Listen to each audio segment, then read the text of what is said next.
welcome to the Wheels series again. Today, the giants of the stock car world, the Formula One breed. Unlimited power, unmentionable manners. We're here at the Northampton Stadium in Brayfield, right in the middle of the Northamptonshire countryside, which means we can make as much noise as we want, which is just as well because these beasts have a very nasty bite and a very big bark. In Formula One, it's unlimited power. They're mostly V8 imported engines from the United States, costing up to 8, 9, 10,000 pounds. Brake horsepower, 600, 700, even 850. This is bigger, heavier, more powerful than anything we've seen before. In the Internations Cup, there was a herd of 60 of these animals that had to be culled, if that's the right word, down to a manageable 30 or 32 for the final. So there's going to be 3 heats and 1 consolation race to get them down to the right number. Right, this is heat 1 and 10 of the 16 laps have gone as we join commentators Barry Lee and Nigel King. As we look at the lap sheets, we've now got 10 laps gone in this 16-lap event, and it's 5-1-1. Peter Hall, who is the leader. 65 has now moved up into second place.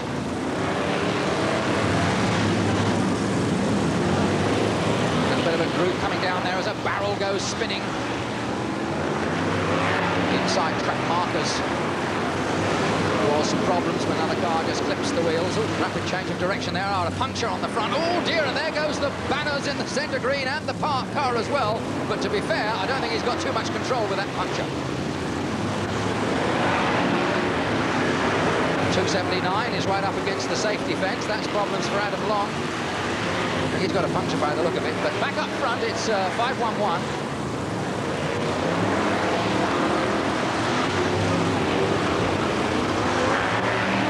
Ray Tilsley just sweeping through on the inside now to take it up as we come towards the closing stages of this one. There's 2 more laps to go, and it's Ray Tilsley now.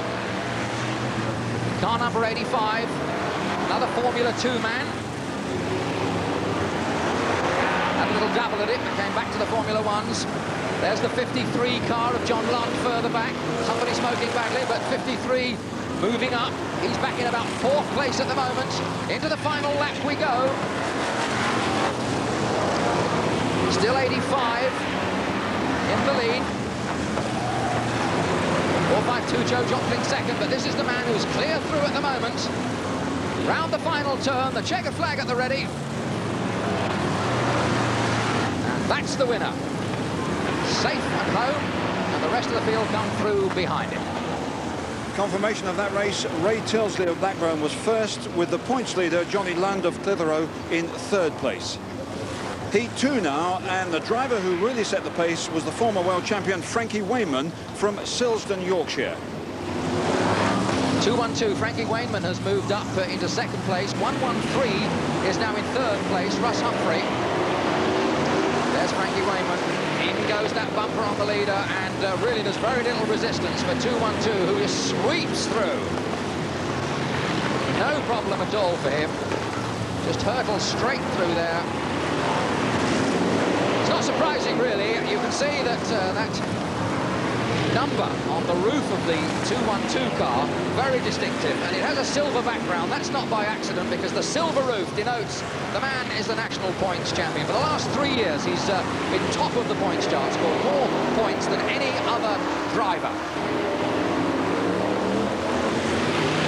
Inside the final lap, the checkered flag is at the ready for 2-1-2. He's only got to come off the bottom turn now to take this one, and he's got himself a place in the final. 2-1-2, Frankie Wayman. He's home and dry, and as they come round the turn, the rest of them coming over the line. 495 Alan Kayser gets 2nd place, 354 Richard Ainsworth is 3rd with 55. Bert Finnegan in 4th place. On to heat 3, and let's look at this one from the start.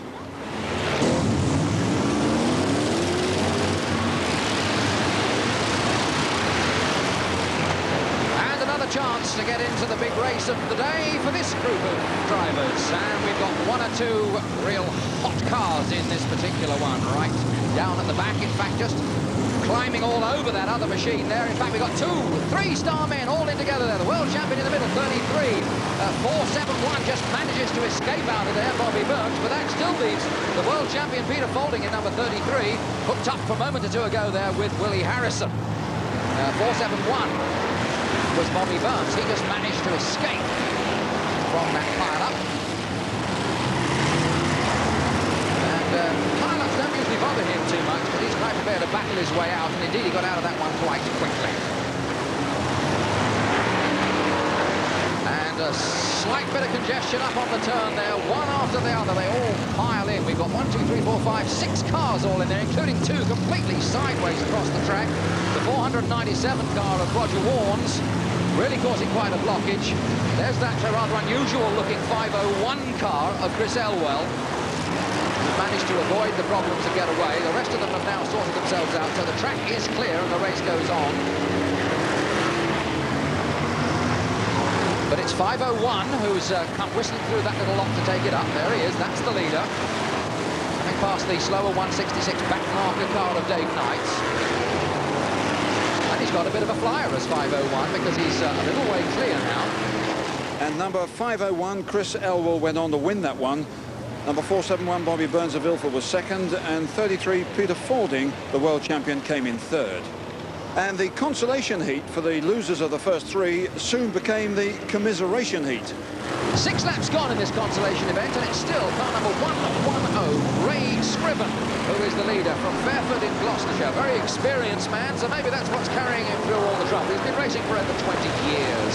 Car number 73 is in second place, and that's Rob Cowley in second place. 511, the only star man in this, Peter Hall from Skipton, is in third place. A bit surprised he didn't get through earlier, but there we are. He's got his last chance to get through now and going to make the most of it. Here's the lead car, 110 as we look at the sheets. 8 laps gone, halfway, 378, does a beautiful pirouette for us. That's Wayne Handley. Not handling that well, Nigel. Yes, he did a quick recovery, but 110, the leader, is now gone, and 134, there was a back marker that went with him, Wally Pittham. 110, Nigel, is stuck on the barrel. He can't get off the barrel. His rear wheels are off the floor. Look, that's the problem. So we're not going to see him rejoining. Yeah, exactly as Barry said. Look, no grip. That's the end of the race for him unless somebody bashes into him and gets him off. Poor old Ray Scriven is out of the way. So now we've lost him as the leader. While all that was going on, the 511, who was lying in third place, has shot up to take the lead. So 511 is the leader, 73 is second, and 481 is third. That's the way they go now. 10 laps gone. And a sigh of relief from that group, led by Peter Hall. They've squeezed into the final. Well, the noise here is amazing, but anyhow, that's nicely thinned the field down for the final of this Internations tournament, down to 32. But it still means, of course, a lot of power and a lot of steel out there for these 20 laps. And a lot of interesting machines. This one particularly, number 501 of Chris Elwell of Rugeley, Staffordshire, is a very interesting one, certainly for Barry Lee. Barry, there's a few sophisticated points on this machine which some of us perhaps might not understand. Very much so, because they do look very agriculture, Jerry, but this particular car has got all the Formula 1 type suspension set up. It's got a torsion bar set up on the front suspension. It's got special braking systems, so when he brakes for the corner, which we've seen before, the tyres will let the car squat right the way down and turn himself into the corner. It's a very, very sophisticated car built on the American quarter-mile oval cars. And inside the car, Barry, there are one or two weird and wonderful things. Well, they're weird and wonderful, but they're all there for a practical reason. As I said, this is a very sophisticated car. Over here, we've got a balance system here that alters the brake bias from front to rear of the car. And over on the other side of the car there, on the driver's left-hand side, he's also got the on-off master switch, but another balance lever there that changes the bias from the front rear near side wheel to the front offside wheel, so he can turn in on the corner. That's why I've tipped in. He's not only one of the best good drivers out there, but his car is very, very well prepared, and he had a win last night as well. Chris, this is bad news. Barry Lee's tipping you to win this one. How do you feel about it? You take one lap at a time, and if you do that, the race will take care of itself. So Do you think you might have a chance, sir? everybody's got a chance. Good. Well, Barry Lee's got to do the fastest lap of the afternoon. He's got to get from the pits back into the commentary position, so away he goes. So the pace car takes them away then on the rolling lap for this Internations Cup 1987. Barry Lee now made it hot foot back to the commentary box. Let's have a quick look then at a couple possible contenders. Car number 85, Ray Tilsley. You don't need more than one guess as to what his occupation is when he's not hurtling around the track in this rather heavyweight machine. Well, he won the first of our heats, and he's got to be a very strong contender. 85, Ray Tilsley from Blackburn. Frankie Wainman in number 212. He went like a train in that second heat, swept all before him. Top of the points for the last 3 consecutive years, and on his present form, he's really got to be very strongly fancied. Barry Lee's tip, well, that very interesting car that we were looking at in the pits, 501 Chris Elwell. Well, I wonder whether the technology will be matched by the driving skill to get him round and collecting that checkered flag in this all-important race. 32 cars, 30 laps. They're on their way. Only 2 white tops you can see at the front there have made it through the qualifying heats through into the final. A bunch of yellows, a lot of blues, and then the top grade drivers, all those red top cars at the back of the grid. And right at the very back there, we've got 212. And a bit of congestion up on that top bend, as you can see down the far end. We've got some cars sideways there. And 501 Chris Elwell is in there. There's Barry Lee's selection, unfortunately, but 85 is in there. Ray Tilsley, I can see, but they all managed to get going again. Well, nearly all managed to get going again. But your selection a bit badly behind now, Barry Lee. Yes, I'm afraid all those brakes and levers. You can see the brakes locking up there with Dick Work from 40501 there. I think he's about over a half a lap down now, Nigel. OK, let's try and pick it up for you as they settle down. That little bit of congestion on that first bend has set 1 or 2 back, but most of the star men, I think, managed to find their way through. But the lead car at the moment is car number 327, Howard Davis from Cheltenham. He is the man who's in the lead, and more problems on that bend. And the only 2 white top drivers in the race are both in that pile-up. 266 and 503, if he can get out of the way before the traffic comes through. 27's got a problem trying to back out there, Malcolm Burke. The others desperately trying to squeeze through. Starman 156, Graham Blundell, trying to get himself going quite quickly. But it's 327, I think 35 maybe in second place. They'll sort something out in a moment or two. Trouble on the grass, trouble on the bend. That's the worst possible place for them to park, right on the apex of the turn, of course. And 178 is really got some tyre problems there. That's the end of the race for Roy McLester from Wellingborough.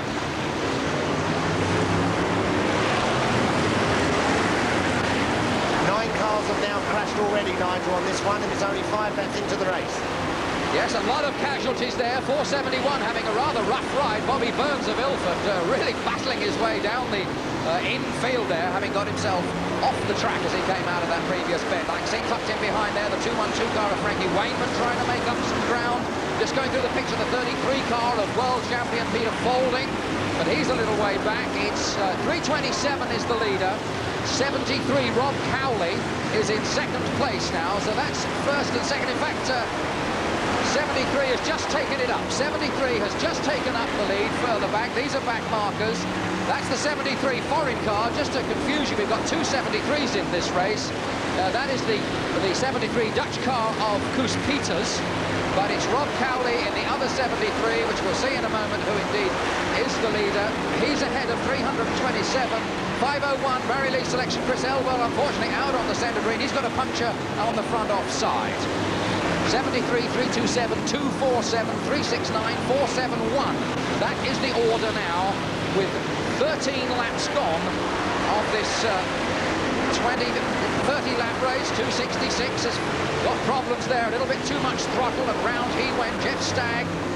And there was our 85 car. We got a little look at him there, Ray Tilsley, earlier on, but looking at the lap sheet, he seems to be quite a long way down. We've got a lot more of the star men flashing through. But this is the man who, at the moment, holds the lead. A very hectic race so far, Barry. Hectic race. It's fantastic race, actually. They're going very, very fast. Remember, they are only allowed standard production car or lorry-type tyres. So this is why you can see a lot of the tyres starting to smoke, and this is why the race is only over a duration of 35 laps. And as we look back at the lap sheet, we've got 73, 247. That's the order. 73. Got the 27. Now there's the 273s right together. It's the front one of those two, in fact, that is the leader. The front tyre smoking Dutchman, number 73, in fact, is a good lap behind. So 178 still thrashing around with a flapping broken rear tyre. That's not going to do him an awful lot of good. I can't make out why he's keeping going. It's madness. All he's doing is getting in everybody's way. No, this is the 73. Rob Cowley, who is in the lead. He's certainly going extremely well. No problems at all for him at the moment. Look at that nice clear track he's got. The rest of the field is some way behind. We saw 212 there. Frankie Wainman, 53. John Lund trying to go through and trying to make up ground. But it is 73 who is the leader. 247 is in second place now, and Frankie Wainman has moved up into third place, or maybe about to move into second place. So in fact, yes, 212 Frankie Wainman there. You can see the silver aerofoil on the roof. When he comes through in a moment, you'll see him, and he's just moved up into second place. So there's 212, and there's the 73 car right in front of him. We've got the 1, 2, 3 all in a line now. There's the leader, 73. Just out of the picture on the right is Frankie Wainman. There he is, and just behind him is the third place man. That's the 1, 2, 3, 73, 212, and 247. Let's look at the lap sheets. 21 laps of this 30 lap are gone. And it's Frankie Wainman in 212 now who moves ahead. 247 losing a bit of ground. 53, John Lund is now beginning to move up. We're going to have a scrap between some of the top men. 247 goes badly wide on a turn, just out of the picture, and he's got problems. 73 is falling back a little, but 212 is going well. 212, 73 and 53 is the order. There's 247, he's blown his motor, so he's out. So, 212, Frankie Wainman. National points champion, 3 consecutive years. That's real consistency for you. Under a lot of pressure this year in the points chart from John Lund. And John Lund is going to put him under some pressure in this one a little way back. 212. That's the lead car. 73. And then we go back to 53. Frankie Wainman sweeps past the 156 car. No problems at all. Past Graham Blundell.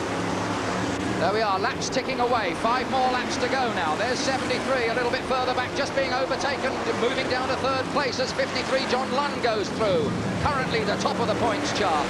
So we've got the man who's topped the points for 3 years being chased by the man who is currently threatening to take that position from him. So we're into that final 5, just 4 more now to go. Still 212 from 53 and 73. Frankie Wainman, a nice inside line there. He's got a comfortable lead at the moment. There's no one really threatening him at the moment. Let's look a little way back. We've got to go some way back to find 53, John Lund. And then 73, or maybe 113, I think is possibly moving. No, he's a bit way back. I think possibly it's 357 and Arthur Gibson who's in the next place. But at the moment it's looking as if it's going to be Frankie Wainman just coming up behind number 2, the Willie Harrison car. 2 former world champions there, 212. Frankie Wainman won it in 79. Willie Harrison had it in 82. But it's Willie Harrison who's got the upper hand today. There's 53, John Lund, in the second place. But he's quite a little way back, and time is running out for any chance of him going to take it. The checkered flag is at the ready, and Frankie Wainman's on the final turn now to take this Internations Cup. Beautiful smoking drift as he comes off the turn to take the title. What a great drive there. He goes round with a flourish, does Frankie Wainman. A style as well to just cap his beautiful victory. 212, Frankie Wainman is the winner. 53, John Lund from Clitheroe is second. Right, just confirming that result then. First, Frankie Wainman from Silsley, Yorkshire. Second, John Lunt from Clitheroe. And third, Bert Finnegan from Leek. How many years have you actually been doing this formula? Oh, about 17. Have you really? Yeah. You've won everything, but you keep going. Not quite. There's still 1 or 2, just little ones to win to make it to full circle. Not many people, spectators, will know which ones you haven't won. Well, but your appetite keeps going, does it? Yes, it does. My son starts racing in October, so that's another reason to keep going and look forward to something. Of course, you don't want him to beat you. Oh, he will do. He's been racing minis for 5 years and he's top boy at minis at the moment. So. But this Formula One is a special breed of car, a special breed of races, isn't it? Yes, they're big heavy cars and they take a lot of handling, but you get used to them. Certainly did well today. Thank you very much. Thank you. But in fact, Frank Wayman hasn't finished for the afternoon. Still to come is the Grand National Formula One race in which he's competing with a major handicap. A couple of other races too. That's after this break.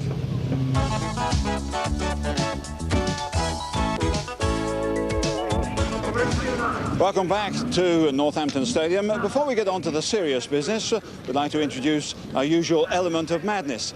The recovery truck is very much part of the motor racing scene, of course, but racing themselves, you wouldn't think it was possible. Anything is possible in the stock car world. And here, the Wrecker Truck Championship, as it's known in the trade, will entertain us all. Remember, these fellas' livelihoods on the line here. They've got to go to work in these trucks tomorrow morning. Let's see how we go. Really do thunder through. There's a lot of power. They're very big motors, aren't they, Barry? They're very big motors indeed. If you look at the number 2 truck, that's the truck coming into view now. It will be cocking a rear wheel. You watch the inside rear wheel. Look, what, 18 inches off the floor. They're all the way around the corner. They're a little puff of smoke. He's got 18 gears there and 2 special axles, so he's pushing most probably up and down the gearbox and then pushing the locked axle in as well. Very smart one there, just at the top right of the picture there, the blue with the stripes. Now that in fact is a show vehicle. That one really doesn't go out and do any work. The driver was telling me beforehand, he says, oh no, I don't go and lift anything up with that. Mick Hale was explaining that he spent a great deal of money in preparing that purely as a show truck. And I think you'll agree, that paintwork is absolutely immaculate. Those lovely stainless steel trimmings on the exhaust sticking up in the back of the cab. And he certainly won't want to be scratching that against the safety fence. Here we go. I suppose in a way the smaller ones really are a bit of an advantage here. They've got a little bit more room to nip through rather than the bigger monsters. Yes, but we're saying smaller ones, Nigel. I think the smallest one there measures about 20-odd foot long, so there's nothing small out there. And as I say, to try and get these round a track that's only about... Yes, look at that little Ford one going up the inside there, Birkdale or Dugsdale or something going up there. He's charging away, lights are flashing. Wheels lifted in there. There you watch on the back near side corner, over the rumble stripes there, round the outside of them. Oh, look, he's got the pretty one in front of him, Nigel, now. He might be doing a bit of paint damage now. Look, go on up the inside, my son. Keep the throttle on. Oh, look, he's chickened out there. Look, round the outside of the JKF Bedford. Now he should tuck in there. Up 14 more gears, down the straight. Look, here he comes. Buckdale in the centre now, we hope. Go on, in you go, Mr. Buckdale. Go on, my son. Give it some EPNS. He's having a go. Look, he's just trying to poke his nose up the inside there, and in a minute he's going to get a chance. Yes. I think the blue one's going to chick it out. That's the blue one. He has, he's yes. done it, look. Yeah, the blue one's gone out awfully near the fence, but that was enough for number 1, John Huckle. Through he went, and he's going right around the outside of the heavier J&K one on the inside and sweeping through. Right around towards the outside of the safety fence, getting a little bit congested as they come through here. The checkered flag at the ready. Down it goes for number 1. It's John Huckle home and dry to take the very splendid trophy that they've got on this one. So it's a win for John Huckle in the Ford. Second place is going to be Steve Marshall in the Bedford, and third, number 7, Neville Starmer in the Volvo. So the winner of that little affair was John Huckle of Wilstead, Bedford, a former stock car driver in his own lorry. Steve Marshall of Stevenage was second, and Neville Starmer of Northampton third, both driving their bosses' wagons. They were in the crowd watching, I should think, mostly with their eyes closed. Right, let's have a quick look now at the National Hot Rods Formula here. We've already had 3 qualifying heats, a final now of 35 laps, a field of 17, one of whom is the world champion, George Polly. We saw him win that title at Ipswich recently. Can he do it again here?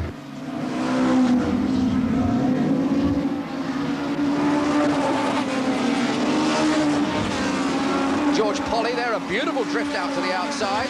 Well, whips around the outside of the 66 Colin Hall car. Now he's got to get past. It's one thing to get on the outside, the other thing is actually to get your nose in front. Let's just see where George is on the lap sheets. He's in about 4th place at the moment, so it's 95, 8, 66 and 306. These 2, followed by 7, 129 and 88. Those are the placings, and this is George Polly, who dives past to move himself up into 3rd place. Nice piece of driving from George. That's a superb piece of driving. You know, he's a worthy world champion, George, there. as you saw just previous to that, he had to hold the car in very, very tight. He has to then send the back of his car out so it slides out, and he can then steer properly around that number 66 car, and away he's gone now, chasing after Paul Grimer just in front, leaving the picture there. Right, and back at the front, this is the man they're all chasing, 95, Andy Dance. Just a little way behind him, we've got number 8, Paul Grimer, and George Polly's a little way back in 3rd place. There's the 1, 2, 3. Second place man, Paul Grimer. 3rd place man, 306. Grimer going well. He's going to have George right up behind him in a minute or two. That gap there is getting smaller and smaller each lap. The leader can't afford to hang about. If he gets held up behind any of these back market cars, he knows the other two will be up behind him very quickly, so he whipped past Danny Brosnan in 147. The more back markers you can put between you and those that are chasing, the better. It's very interesting. I mean, it's just started to split with rain now. Now, that will slow the lead car up, but George is actually driving possessed. He won't notice it too much. You'll see how much later he brakes than Paul Grimer. Look, Paul Grimer's braked and George is up the inside of him now. He'll stay there, go to the outside of the track. He'll sell him a dummy now. Dive round the outside with a bit of luck. Come up now underneath him now. Beautiful bit of driving now. You can lay on him now. Up the inside of the straight here. Use him as a brake now if he slips wide on the slippery circuit. He's underneath him. It's all down to chasing the lead car of Mr. Dance. Away you go. Now, that's what he's got to do now. The man is now got to get rid of his number 95, Andy Dance. And that is the gap between 1st and 2nd as Paul Grimer slips into 3rd place. We're now on 20 laps. There's still 15 to go. There's an awful lot can happen. And Andy Dance has got a lot to do if he's now going to resist the challenge, because George will relentlessly diminish that gap lap by lap until he's up behind him. And now Andy Dance has a reputation for not being the easiest man in the world to go by. So let's speculate. Which way do we think George is going to go past that 95 car when he gets up behind him in a minute, Barry Lee? I don't think that's going to be a problem to young George. You know, he flew past the paddies and won the world final with the proper exhaust, I might add. I only hope he's got that exhaust on now, because he's catching young Dance there, who is a very competitive and a very good star-grade driver. But you'll just see how George will come up behind him, most probably sell him a dummy on the outside and flick up on the inside. That is one of the crafty old way George does things. Right, let's just see what's going to happen between these two, because this is where the race is now. We're on 24 laps, so there's still quite a bit of time. George can afford to sit there and be patient. He's dipping for the outside. Barry Lee getting very excited alongside me here as George Polly first goes to the outer, then the inner. You can imagine Andy Dance is looking in his mirror, wondering which way he's going to go next. And George does his usual routine of trying it on the outside, and in the hope that perhaps 95 will slip wide. 95, though, letting himself go out to try and close the door both ways, but in a moment or two, he'll try and shut it one way, and when he's not looking, George will be passed. George, what he's doing there, you see, Nigel, with those nice big fat wings he's got, he can hook those onto the door and hold Dance in on a tight line. That's what he's got to do. Then as Dance accelerates, as you can see there, Dance's wings hits George's wings, and that will give George a flick out, nearly into the fence there, but this is quite good, actually. This is what hot rod racing's all about. Non-contact, remember, Nigel? Yes, non-contact. exactly. 306 then, George Polly coming to challenge again. A little bit of paint transference there between those two, I think. And Paul Grimer now, of course, has come to join the party, because inevitably the speed of these two has slowed down a little with this dicing. And here comes George once again. Look at that burst of speed. He manages to find something from somewhere. Goodness knows where he got it from. But with that enormous burst, he just goes right the way by on the outside to take it up. That's what world champions are made of. 306, champion of the world, George Polly now sweeps into the lead in this Northampton Supreme. 95, Andy Dance is 2nd. Number 8, Paul Grimer is 3rd. Paul Grimer now wants to move up one more and try and get the 2nd place. Let's try and move and see where the other places are. 7, in fact, is next. And then we go back to 66 and 129. They're the other places. But this is where the scrap is now. We've had a fantastic battle for the lead. And Andy Dance has got to do it all again now to hold on to his 2nd place, because Paul Grimer from up the road in Sleaford is going to challenge now very strongly Andy Dance in number 95 from Reading.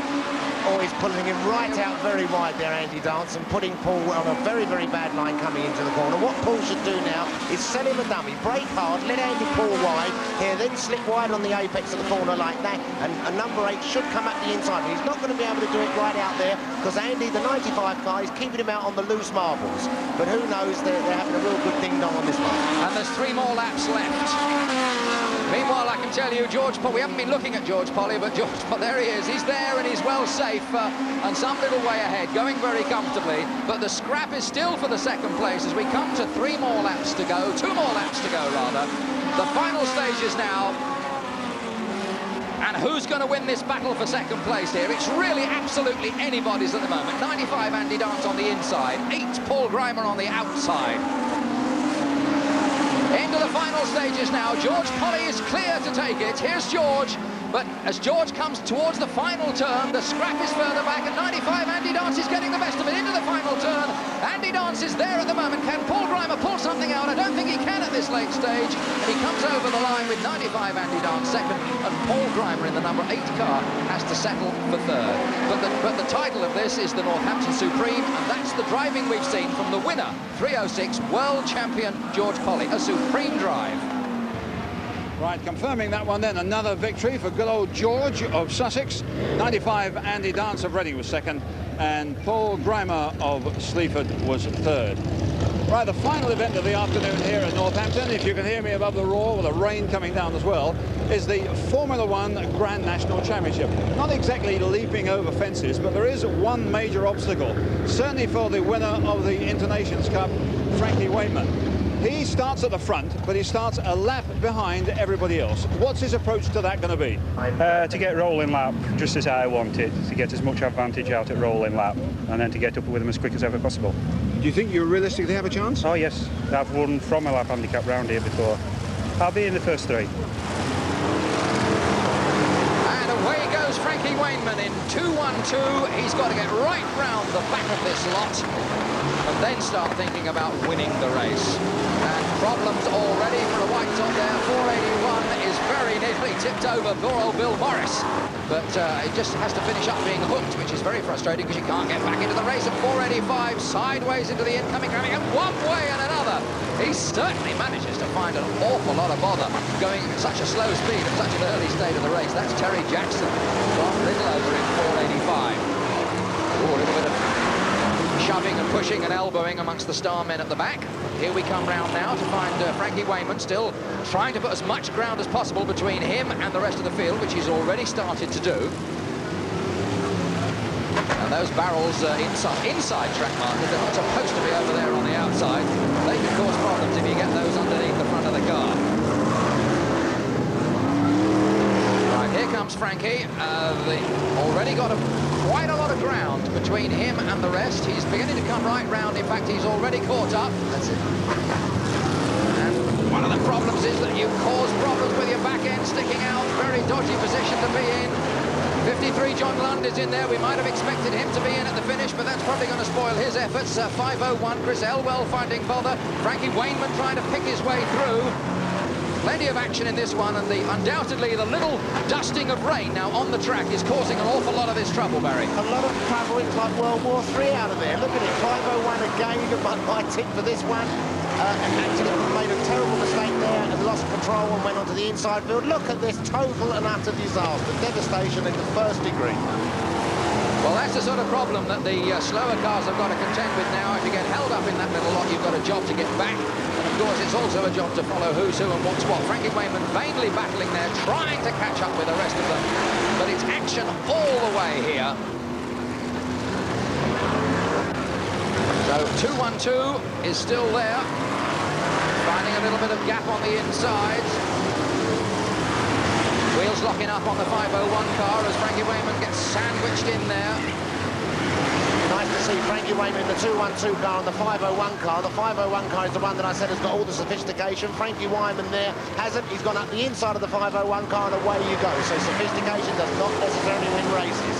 Well, certainly once we get these greasy, slippery conditions, that's the way it is. 495, John Kaiser is the leader. 495 out of all that. We've managed to pick who is the lead car, so we'll see if we can find him for you amongst all that. 27 is in second place, Malcolm Burton, and 471, starman Bobby Burns, who of course is a bit of an expert in these sort of conditions. He's the sort of guy who's quite happy to bash his way through where necessary. He's moved himself up into third place, so that's the order.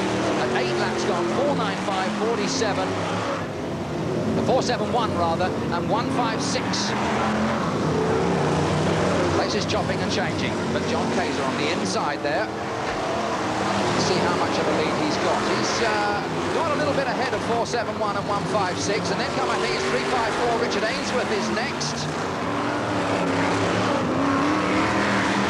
And in this 20-lap event, we've just hit halfway, the halfway stage.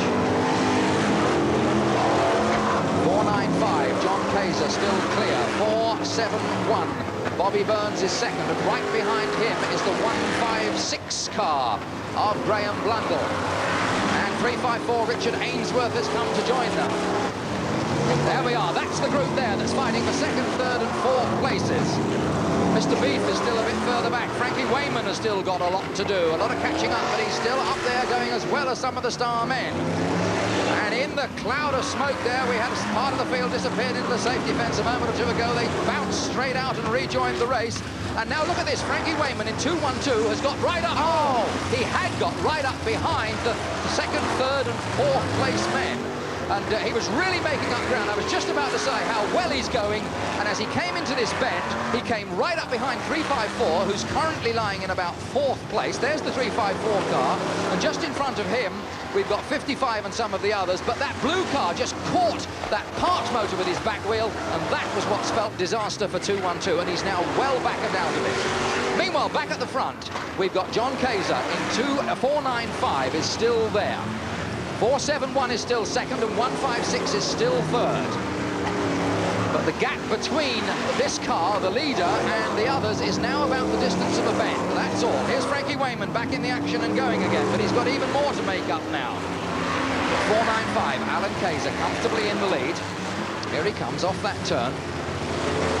It's getting so slippery out there now, Nigel. It's a problem for these cars because, as I say, they're not that sophisticated. The majority of these cars on suspension, they're quite solid.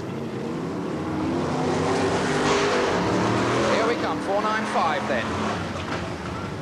That's the leader. Let's see how far back the others are. No, they're still some way out of the picture. That's the sort of lead that 4.95 has got. There's 4 more laps to go now, and under these slippery conditions, I think it's going to be very, very difficult indeed to catch up. Here's Frankie Wayman. He's got a buckled rear wheel there, and one front wheel doesn't look too healthy either, maybe. 5.01 getting elbowed out of the way by Frankie Wayman. Frankie valiantly trying to make up ground, but he's not going to catch 4.95. We're into the closing stages now. There's 2 more to go now. 3.54 has moved up into second place, Richard Ainsworth. But he still, I don't think, he's got much chance of catching young Kayser. Still about 30 yards behind. Willie Harrison in number 2, just ahead. He's a back marker. But it's car number 4.95, John Kayser, from the racing family. Father Ron now retired, Alan Kayser and John Kayser.